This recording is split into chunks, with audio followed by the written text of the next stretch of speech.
अस्सलामुअलैकुम, मैं हूँ मोहम्मद जुनैद। शाहज़ेब खानज़ादा की गैर मौजूदगी में इस प्रोग्राम की मेज़बानी मैं कर रहा हूँ। 8 फरवरी के इलेक्शन के बाद तहरीक इंसाफ मुसलसल धांधली के इल्ज़ामात लगा रही है। ईद के बाद अलायंस के साथ तहरीक चलाने का ऐलान कर चुकी है, लेकिन इस दौरान वफाक और सूबों में हुकूमतें न सिर्फ वजूद में आ गई बल्कि हुकूमती उमूर भी चला रही हैं। साथ ही 5 साल के लिए पीपल्स पार्टी के आसिफ अली जरदारी सदर बन चुके हैं और अब कल चेयरमैन सेनेट और डिप्टी चेयरमैन सेनेट का इंतखाब होने जा रहा है, जिसके लिए पीपल्स पार्टी के यूसुफ रज़ा गिलानी हुक्मरान इत्तेहाद के मुत्तफ़िका उम्मीदवार हैं।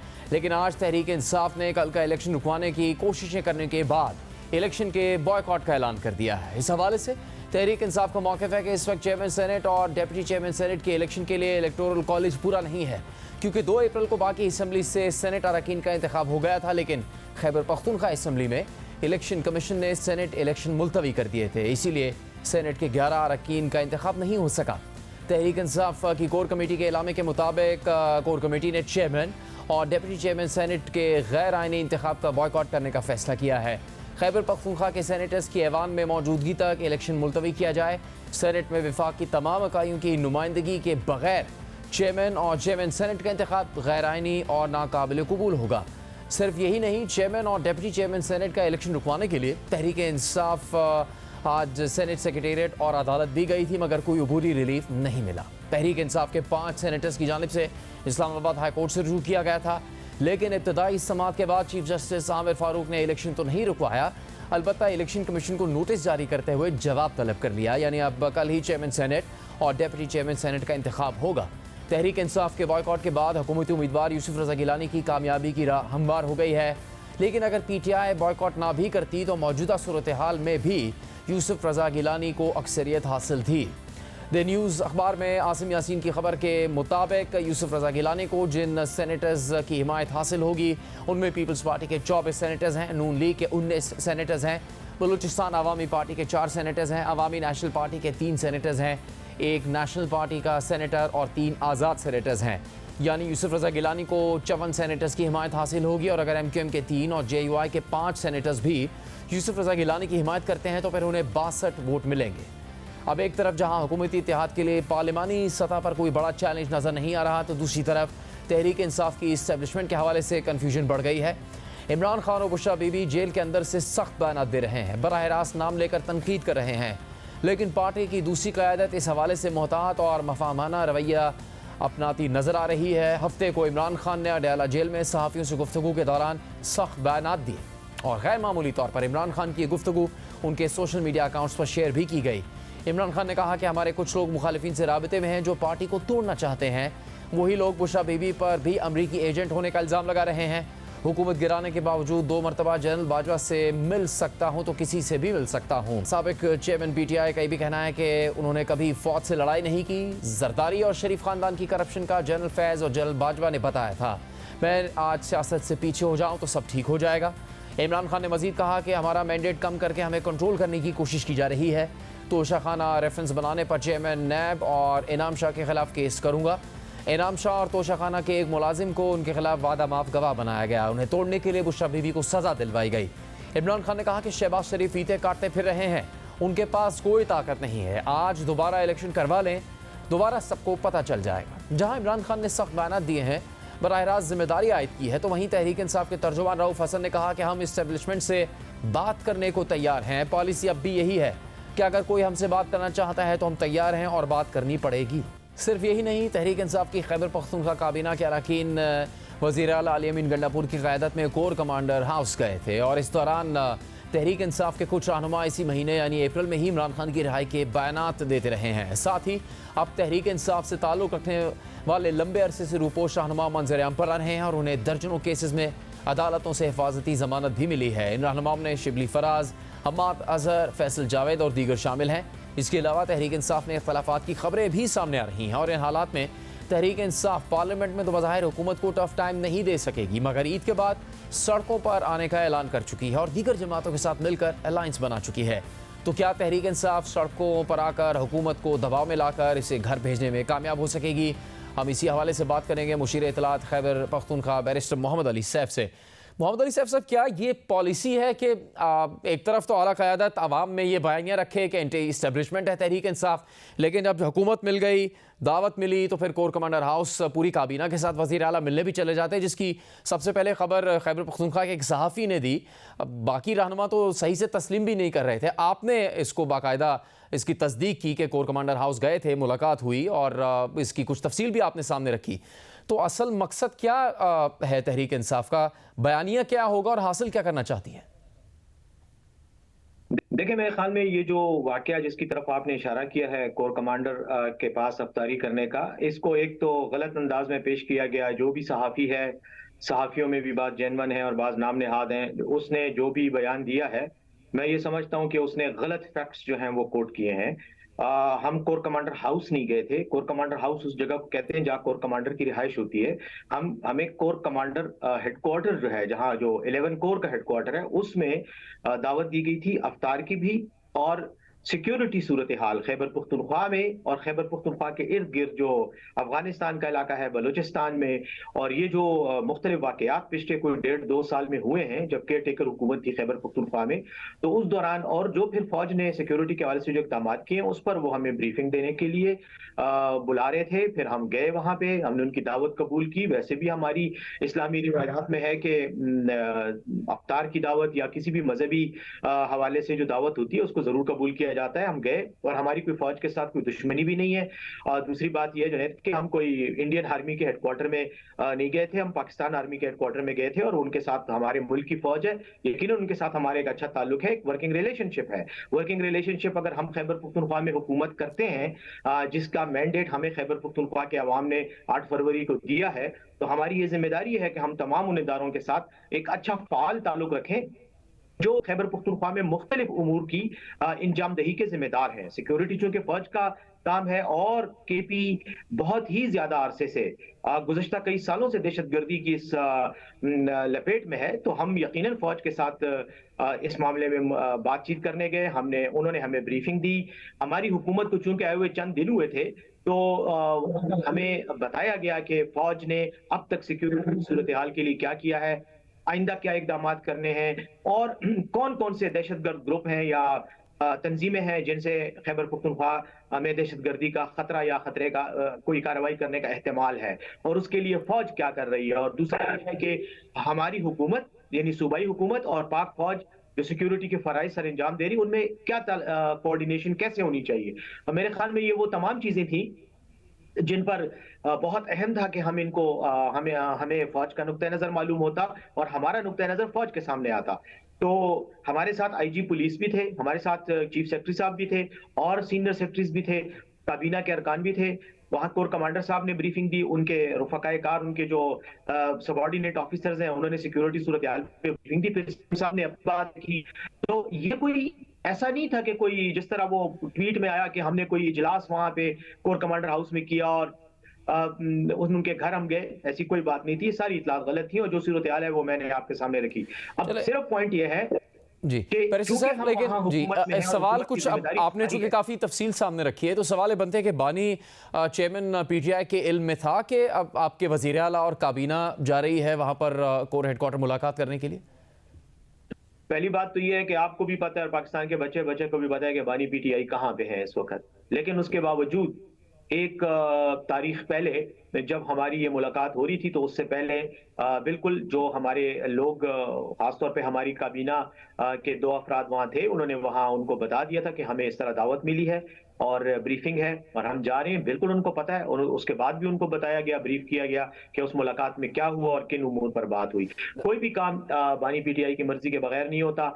अली अमीन गंडापुर साहब का उनके साथ रब्ता है, मेरा अपना रब्ता है, मैं भी जेल जाता हूं, मैं भी उनको सूबाई मामलात पे ब्रीफ करता हूं और उनकी इंस्ट्रक्शंस लेता हूं और वो फिर गवर्नमेंट को कन्वे करता हूं। तो कोई ऐसी बात नहीं है कि आपने फरमाया कि कोई हमारी लड़ाई नहीं किसी से, तहरीक इंसाफ की किसी से लड़ाई नहीं। आपके इल्म में है कि बानी चेयरमैन पीटीआई खाने में जहर मिलाने का इल्जाम किस पर लगा रहे हैं? फिर आपको ये इल्म में है? ये मैंने इल्म में इसलिए है कि मैं खुद ही वो शख्स हूं कि जिसने बानी पीटीआई की अहलिया बुशरा बीवी के हवाले से ये बात की थी कि उनका डॉक्टरी मायना करने के लिए खैबर पुख्तनख्वा के डॉक्टर्स की टीम को बनी गाला जाने की इजाजत दी जाए।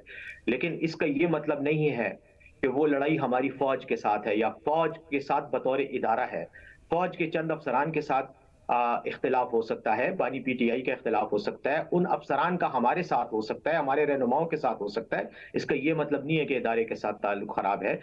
इदारे के साथ हमारी बिल्कुल वर्किंग रिलेशनशिप है। पाकिस्तान की फौज है और जितनी कुर्बानियां पाक फौज इस वक्त खैबर पख्तूनख्वा की सरजमीन पर दे रही है, जितने शुहदा उनके लोग शहीद हो रहे हैं, जितने उनके लोग जख्मी हो रहे हैं, वो हमारी आंखों के सामने हम रोज उनको देखते हैं। तो इसलिए उनकी कुर्बानियों से और उनके फाल किरदार से और उनके अहम किरदार से कम अज कम खैबर पख्तूनख्वा हुकूमत इनकार नहीं करेगी। रह गई बात इस इख्तिलाफ की, यकीनन बानी पीटीआई के साथ हमारा मौक़िफ़ ये कि ज्यादती हो रही है, कानून को गैर कानूनी तरीके से उनके मामले में इस्तेमाल किया जा रहा है, उनकी अहलिया को एक नाकर्दा जुर्म में वहां पे पाबंदे सलासल रखा गया है, कैद में रखा गया है। और वहां पर जब इस तरह की शिकायत कोई भी बंदा करता है तो ये अदालत का भी फर्ज है, हुकूमत का भी है और तमाम इदारों का फर्ज है कि वो उसकी तहकीकात करें। इसलिए हमने अपनी तरफ से खुद पहले मैंने कहा और उसके बाद हमारी वजारत सेहत की तरफ से चीफ सेक्रेटरी पंजाब को बाकायदा खत किया, जिसमें हमने कहा कि उनकी जो टेस्ट हैं वो कराए जाएं ताकि हम मुतमईन हो कि उनको कोई तकलीफ नहीं हो रही या उनको कोई जहर नहीं दिया जा रहा या कोई और प्रॉब्लम नहीं। बहरहाल उसका इल्ज़ाम जिस तरह से लगाया गया है बानी चेयरमैन पीटीआई की तरफ से, वो एक बिल्कुल अलग और मुख्तलिफ बात है। सवाल आपसे ये करना है कि फिर जो आपकी जमात के फॉलोअर्स हैं, फॉलो करते हैं तहरीक इंसाफ को, उनमें से तो अक्सरियत समझती है कि आपकी जमात एंटी इस्टेब्लिशमेंट है, तो उनके लिए फिर आपका क्या पैगाम है कि आप एंटी इस्टेब्लिशमेंट नहीं है? हम प्रो पाकिस्तान हैं। इस्टेब्लिशमेंट अगर पाकिस्तान के मफाद के लिए, पाकिस्तान की तरक्की के साथ है तो हम इस्टेब्लिशमेंट के साथ हैं। अगर इस्टेब्लिशमेंट पाकिस्तान के और पाकिस्तान के अवाम की आज़ादी और तरक्की के खिलाफ है तो हम इस्टेब्लिशमेंट के खिलाफ हैं। इससे ज्यादा मैं और वजाहत से क्या बात करूं।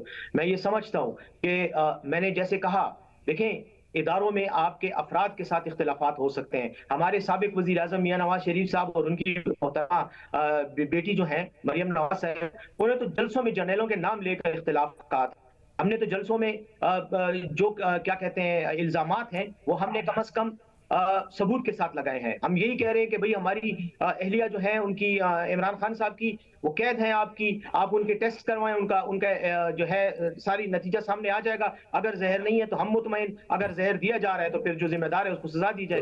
तो हम तो आपने इस चीज की भी नहीं कर रहे बल्कि खुल के बात कर रहे हैं और रास्ता भी दिखा रहे हैं। आपने ये भी बताया कि आपने कहा हुकूमत है खैबर पख्तूनख्वा में तहरीक इंसाफ की और फौज ज़ाहिर है सिक्योरिटी के लिए किरदार अदा कर रही है, तो उनसे मिलना, सिक्योरिटी अमूर पर बात करना वो भी अहम है, ज़रूरी है।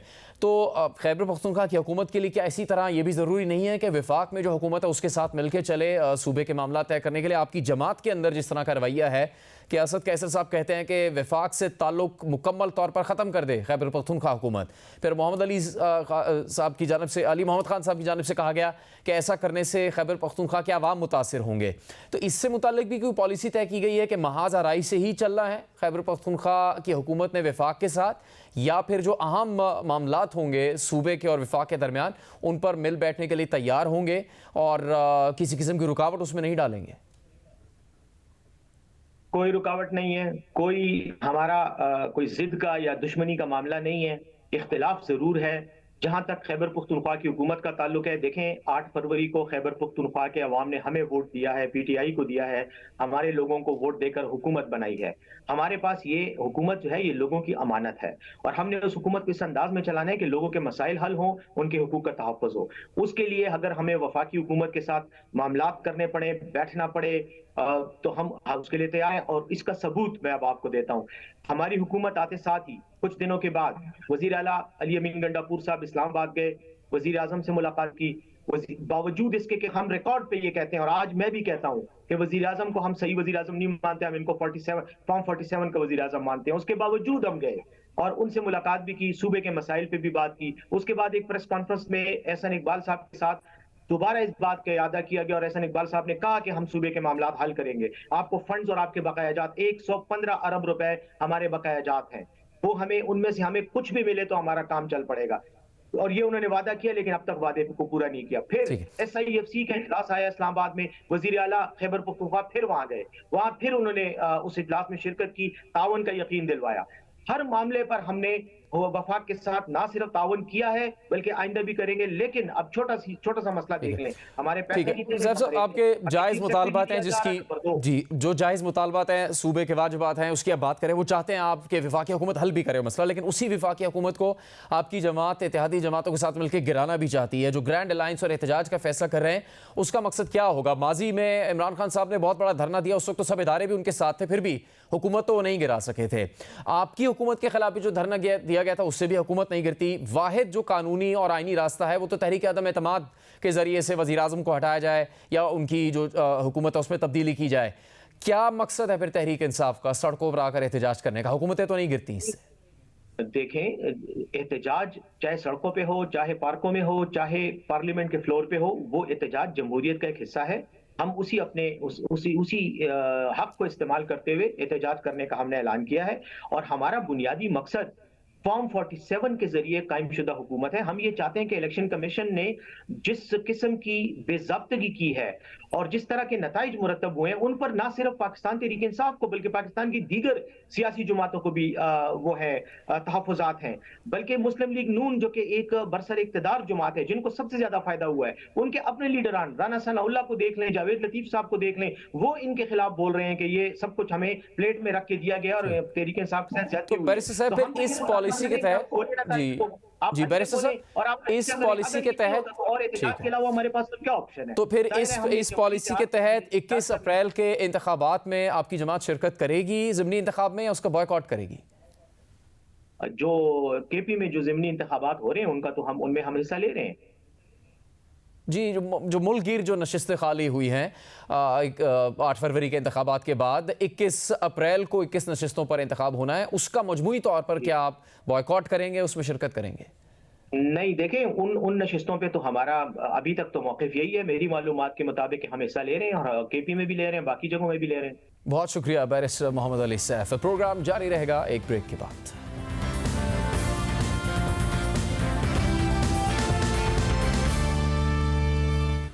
प्रोग्राम में एक बार फिर खुशामदीद। मुल्क भर में शहरी ईद की तैयारियों में मसरूफ हैं। ऐसे में कराची के शहरी मुकम्मल तौर पर डाकुओं और कातलों के रहमो करम पर हैं। शहर का कोई इलाका, कोई सड़क लुटेरों से महफूज नहीं है। सबसे ज़्यादा खतरनाक बात यह है कि जराइम की इस नई लहर में डाकू दलेरी के साथ शहरियों को कत्ल भी कर रहे हैं और हुकूमत खामोश तमाशाई बनी हुई है। आदात शुमार के मुताबिक कराची में सिर्फ रमज़ान में डकैती मज़ाहमत पर 18 अफराद जाँ बहक हो गए, जिसके साथ ही रवां साल डकैती मज़ाहमत पर कत्ल किए गए अफराद की तादाद 57 हो गई है।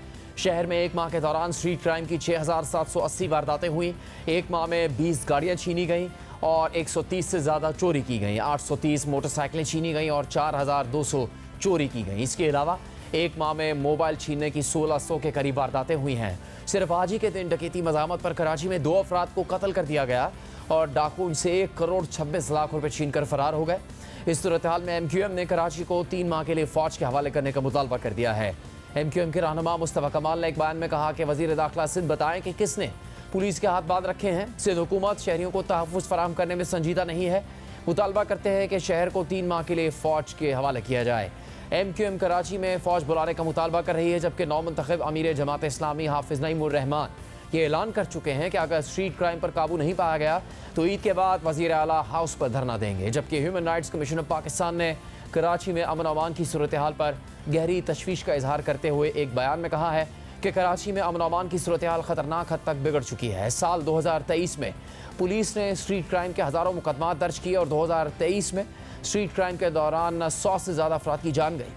रवा साल की पहली सहमाही में भी कराची में क्राइम की वारदातें हो रही हैं। साल की पहली सहमाही में बढ़ते जराइम का मसला हल करने में हुकूमती नाकामी हैरान कुन है।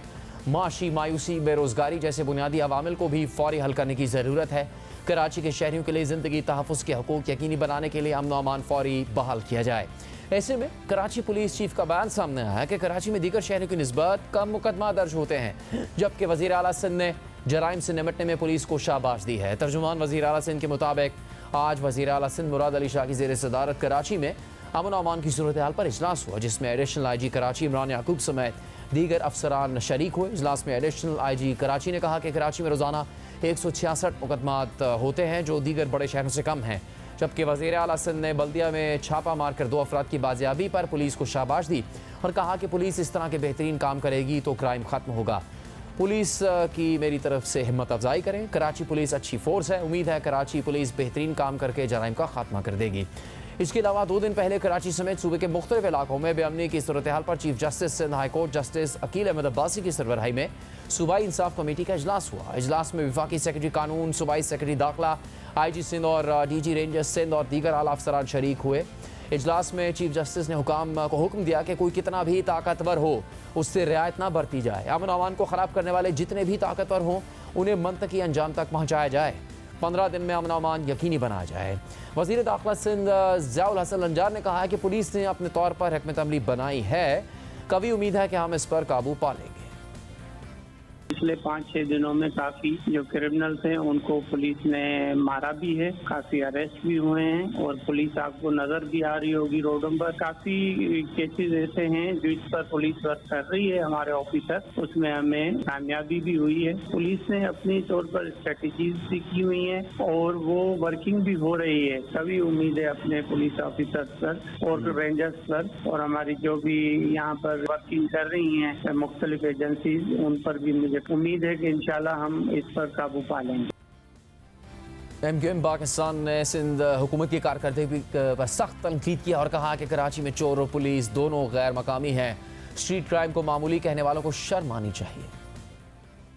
जराइम की रोकथाम की जिम्मेदारी जिस पुलिस वालों की है, पुलिस के इदारे की है, उसका ताल्लुक इस शहर से ही नहीं, वो इसको अपनी जिम्मेदारी नहीं समझता। कराची के हालात के बारे में हम मोहतात अंदाज में हमेशा कहते रहे कि इसका मसला यही है कि चोर और सिपाही दोनों इस शहर के नहीं है। 16वां साल है वजारत दाखिला पीपल्स पार्टी के पास। ईदी के कलेक्शन के लिए नहीं जाए पुलिस जाए मुजरिमों को पकड़ने के लिए। वजीर दाखिला साहब आंखें खोलें, मुंह खोलने से पहले आंखें खोलें और जब जबान खोलें कि तो दिमाग को भी खोलें अपने। ये कहना कि आम से स्ट्रीट क्राइम है, ये आम से स्ट्रीट क्राइम कहने वाले को शर्म आनी चाहिए। लंजार साहब को तो नहीं पता, मुराद अली शाह साहब आपको तो पता है यहाँ पर क्या चीजें किस तरीके से हो रही हैं। बात करेंगे प्रोग्राम में MQM के सीनियर रहनुमा सेनेटर फैसल सब्जवारी से ही। फैसल साहब शुक्रिया आपके वक्त का। अब खुशाइन बात तो ये कि कुछ जमातों ने आवाज़ उठाई है और हुकूमत को अल्टीमेटम दिया और उसकी ज़िम्मेदारी का एहसास दिलाने की कोशिश की, वरना कराची में तो कोई ज़िम्मेदारी लेने को तैयार नहीं होता, ख़ास तौर पर जिसके पास इक़्तिदार हो। क्या हिकमत अमली होगी आपकी जमात की? क्या दूसरी अपोजिशन जमातों से भी आप बात करेंगे हुकूमत के साथ बैठ कर उससे ये काम करवाने के लिए कि कराची में जराइम के ख़ात्मे के लिए कुछ किया जाए, ना कि ये कि मवाजना किया जाए कि दूसरे शहर में तो कम है या ज़्यादा है, हमारे शहर में तो कम है और इतने हैं नहीं जितने के बढ़ा चढ़ा कर पेश किए जाते हैं? जी बहुत शुक्रिया जुनेद। पहली बात तो ये है कि देखें कराची पुलिस चीफ भी एक अच्छी रेपुटेशन वाले अफसर हैं, लेकिन ये वाली बात मेरे ख्याल में बिल्कुल मुनासिब नहीं है। उनको जितने भी ये फिगर्स दिए हैं, हो सकता है मुकदमात कम दर्ज होते हों, लेकिन कभी जाके थानों का हाल तो देखें। कोई शरीफ आदमी जाना चाहता है थाने में अपना मुकदमा दर्ज कराने और मुकदमा दर्ज करा दे गलती से, तो कराची पुलिस उसके साथ करती क्या है? तो इसलिए तो लोगों को डिस्करेज किया जाता है कि वो मुकदमा दर्ज ना करवाएं, पहली बात। दूसरी बात ये कि देखिए मैंने तो ऐलान किया है अपनी जमात की जानिब से कि हम अपने MPAs और MNAs जो कराची से मुंतखब हैं उनको अवाम में भेज रहे हैं और हम अपने कारकुनान और अपने अवामी नुमाइंदों के अवाम के साथ इंगेज करके हम नेबरहुड वॉच सिस्टम शुरू करना चाहते हैं कराची में, कि जहाँ महल्ला कमेटियाँ हों, जहाँ बैरियर लग सकें वहाँ बैरियर लगें, जहाँ चौकीदारी निज़ाम हो चौकीदारी निज़ाम हो और उसको पुलिस की और रेंजर्स की तायद और हिमायत हासिल हो। ये कोई पैरेलल सिस्टम नहीं होना चाहिए, बल्कि पुलिस और रेंजर्स की फैसिलिटेशन के लिए होना चाहिए। उसमें हुकूमत को ताउन करना चाहिए। हम तो हुकूमत को दस्ते ताउन बढ़ा रहे हैं ताकि इन जराइम की सरकोबी की जा सके और इसमें खातिर खा कमी की जा सके। हमें पुलिस के साथ साथ सिंध हुकूमत से ये सवालात हमने उठाए हैं कि जनाब इनकी प्रोफाइलिंग तो होती है ना, ये जितने भी मुजरिम हैं जो पकड़े जाते हैं, हम सुनते हैं पकड़े गए, उसके बाद छूट भी जाते हैं अदालतों से, चंद महीनों में छूट जाते हैं, कोई साल में छूट जाता है। प्रोसिक्यूशन क्या करती है? प्रोसिक्यूशन क्या उनका मुकदमा दुरुस्त तैयार करती है? क्या प्रोसिक्यूशन उनके रिहा होने के बाद अपील में जाती है? क्या सिंध का महकमा दाखिला ये देखता है कि इन मुजरिमों के जो कि डकैतियों में, रहजनी की वारदातों में लोगों को मारते हैं, टेररिज्म फैलाते हैं, दहशतगर्दी करते हैं, उनके जामिन कौन लोग हैं? आया उनका कोई घर वाला है या एक ही आदमी है जो 12-12, 13-13 डकैतों का जामिन है। ये सारी की सारी चीज़ों को जब तक कनेक्ट नहीं किया जाएगा, it's a multi billion rupees industry. ये ऐसा नहीं है आइसोलेटेड। वजह उसकी ये है कि डकैत मोबाइल तो छीन लेता है और उसको 20,000 10,000 मिल जाते होंगे, वो मोबाइल कहीं खरीदा जाता है और ख़रीद के वहाँ बेचा जाता है। मोबाइल आपने आदादो शुमार चलाया कि 4,000 से ज़्यादा मोटरसाइकिलें छीन ली गई हैं, चोरी हो गई हैं और सैकड़ों छीन ली गई हैं। ये छीनने के बाद, चोरी होने के बाद कहीं इनको या तो इसके कल पुर्जे निकाल के बेचे जाते हैं या वैसे ही मोटरसाइकिल बेच दी जाती है। ये इंडस्ट्री है। ये कौन लोग हैं जो ये कर रहे हैं? जिस तरह आप कह रहे हैं नेबरहुड वॉच की बात कर रहे हैं, जहां ये तवक्को की जाती है शहरियों की तरफ से कि सेफ सिटी जैसा प्रोजेक्ट कराची में हो, जदीद सीसीटीवी कैमरास हों, कंट्रोल रूम्स हों, फेस रिकग्निशन की सहूलत को इस्तेमाल किया जाए, कहाँ ये तवक्को और कहाँ ये मंसूबा के नेबरहुड वॉच के ज़रिए से कंट्रोल किया जा सकेगा जराइम को? इससे नहीं, कतन नहीं किया जा सकेगा उस तरीके से जिस तरह होना चाहिए। आप दुरुस्त कह रहे हैं। और कराची जो कि मुल्क का मुआशी इंजन है, कराची जो कि सूबे के 80 से 90% रेवेन्यूज़ कमा कर देता है, उसकी सूबाई हुकूमत असल में उसको रिप्रेजेंट नहीं करती उस तरीके से, नुमाइंदगी उसकी नहीं है। और इसकी वजह से वो हसासियत ही नहीं है उनके फ़ैसलों में, और फ़ैसलों पर जब अमल दरामद होना चाहिए तो उसमें आपको वो सेंसिटिविटी नज़र नहीं आती। आप बिल्कुल सही कह रहे हैं। यहाँ तो ई पुलिसिंग होनी चाहिए, यहाँ सेफ सिटी प्रोजेक्ट होना चाहिए और डेटा की बुनियाद के ऊपर मुजरिमों का पैटर्न, उनकी कमी गाहें, उनके सपोर्ट में कौन लोग हैं, वो छूट कैसे जाते हैं, सारी चीज़ों पे काम होना चाहिए। लेकिन नहीं हो रहा ना जुनेद। और देखिए, लंजार साहब को वजीर दाखिला बने हफ्ता 10 दिन हुए होंगे, लेकिन पाकिस्तान पीपल्स पार्टी के पास 16 सालों से वजारत दाखिला है।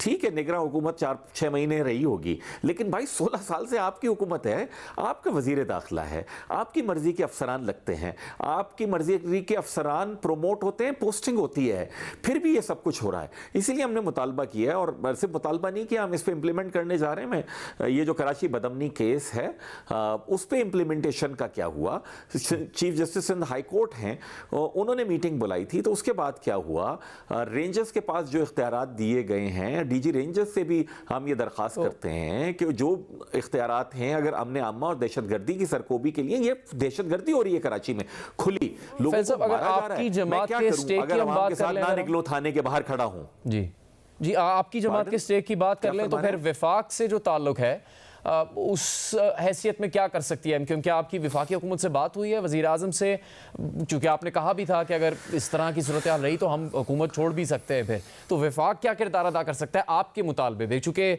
हम जब इंतखाबी माहौल में थे तो ये बात कर रहे थे कि MQM कराची से नशिस्तें हासिल करेगी तो वो कराची की बेहतरी के लिए ज़्यादा जज्बे से काम कर सकेगी, तो अब क्या काम करवा सकती है विफाकी हुकूमत से MQM?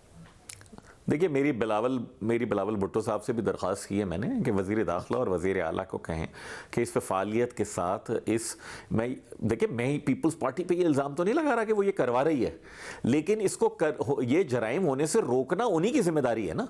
अगर आपको नहीं भी वोट मिले कराची से, कराची आपकी हुकूमत का कैपिटल है, दारुल हुकूमत है आपको ये काम करना है। और मोहसिन नकवी साहब से मैंने रब्ता करने की कोशिश की थी, बावजूद नहीं हो सका। उम्मीद है कि कल सुबह उनसे मुलाकात होगी तो हम उनके सामने ये मुतालबा रखने जा रहे हैं कि आप तशरीफ़ लाएं कराची, वज़ीर आला सिंध साहब के साथ बैठें, डीजी रेंजर्स हों, पुलिस के अहलकार हों, इंटेलिजेंस के हुक्काम हों, और कराची से मुंतखब तमाम लोगों को बुलाएं, वो किसी भी जमात से ताल्लुक़ रखने वाले हों, मेयर कराची को बुलाएं और कोई सिस्टम तरतीब दें जहां आप ये टेक्नोलॉजी की बुनियाद के ऊपर करें, वहीं ह्यूमन इंटेलिजेंस की बुनियाद पर करें। शहरियों को लगे कि वफाकी और सूबाई हुकूमतें हमारे लिए कुछ सोच रही हैं। कराची के नालों की सफाई के लिए अगर वफाकी हुकूमत और इंटेलिजेंस हुक्काम आकर बैठ सकते हैं तो कराची से मुजरिमों की सफाई के लिए भी सबको आके बैठना पड़ेगा।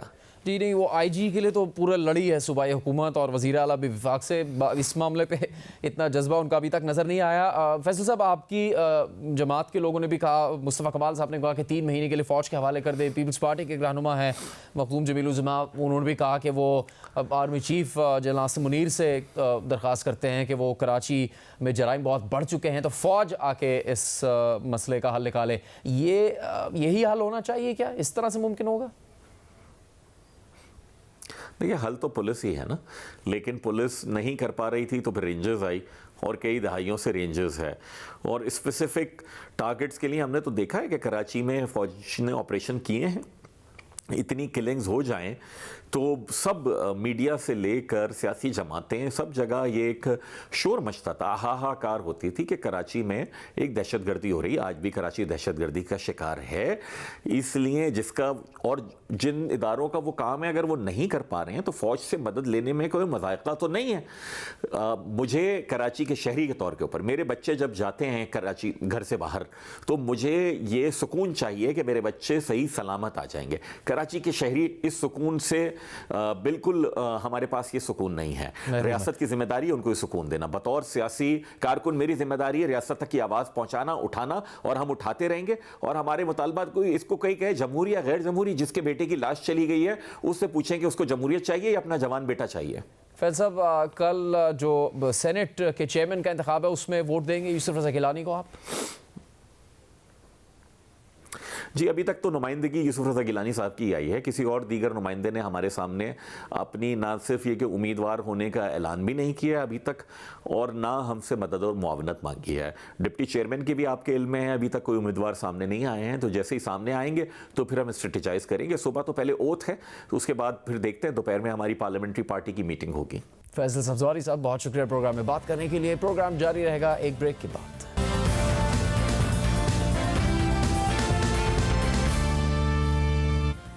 आला के जजेस को भिजवाए गए खतूत की तहकीकात में अहम पेशरफ्त हुई है। जियो न्यूज़ के नुमाइंदे अयाज अकबर यूसुफजई के मुताबिक खतूत की हैंड राइटिंग की फॉरेंसिक रिपोर्ट CTD को मौसूल हो गई है। सुप्रीम कोर्ट, इस्लामाबाद और लाहौर हाई कोर्ट के जजेस को लिखे गए खतूत की राइटिंग मैच हो गई है, जो फॉरेंसिक रिपोर्ट के मुताबिक एक ही शख्स की है। रेशमा और गुलशाद खातून के नाम से खतूत एक ही शख्स ने लिखे हैं। CTD के ज़राए के मुताबिक तीनों अदालतों को भिजवाए गए खतूत एक ही पोस्ट ऑफिस से भिजवाए गए और इसका एक ही मास्टरमाइंड है। जजेस को खतूत में डाला गया आर्सेनिक भी एक ही शख्स ने ख़रीदा। CTD ज़रा का कहना है कि खतूत में मौजूद आर्सेनिक कहाँ से ख़रीदा गया इसके भी बहुत करीब पहुँच चुके हैं। गुज़श्ता हफ्ते पहले इस्लामाबाद हाई कोर्ट के तमाम जजेस को, फिर सुप्रीम कोर्ट और लाहौर हाई कोर्ट के जजेस को मशकूक खतूत मिले थे। ऐसे खतूत आला अदलिया के 24 जजेस को मौसूल हुए थे जिनमें मशकूक पाउडर पाया गया था। हुकूमत ने इस हवाले से जामे तहकीकात का ऐलान किया था। मुकदमा दर्ज हुए, तहकीकात शुरू हुई और अब इस हवाले से तफसील सामने आ रही है कि तमाम खतूत एक ही शख्स ने फ़र्जी नामों से लिखे और एक ही पोस्ट ऑफिस से भेजे। प्रोग्राम का यहाँ पर इख्तिताम होता है। इजाज़त दीजिए, अल्लाह हाफ़िज़।